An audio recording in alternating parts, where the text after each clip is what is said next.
I'm just a little confused by this move. Stuff saying the Browns are really trying to get Kirk Cousins, and I don't really understand it from, first of all, Kirk Cousins, why would you want to go there? I get at this point he's probably just taking any opportunity he can get. But why does Cleveland want him? You're going to probably have to pay him a decent amount of money, and you're already paying Watson. I don't really see the move. I mean, like, you just trade for Kenny Pickett. This QB room is going to be really weird. I don't see the benefits. I don't think this wins you games. And I don't think the team's supposed to be trying to win games right now. I think they should be trying to focus on a rebuild.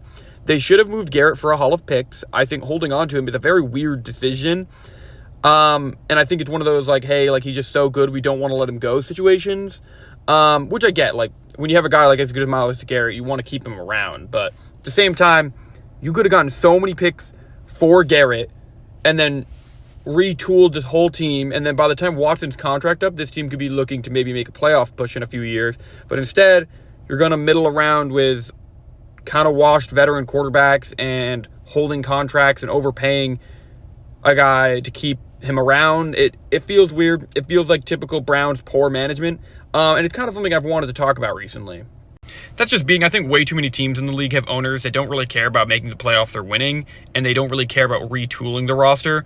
They just want to make it so they win enough games to keep fans interested and a little bit of hope and keep around guys for jersey sales. And that's kind of what it seems like to me what Cleveland's doing here. They think Kirk will probably make him a few jersey sales, and maybe keeping Garrett around continues that revenue from him, keeps fans slightly interested, but you never have to actually spend the money to win.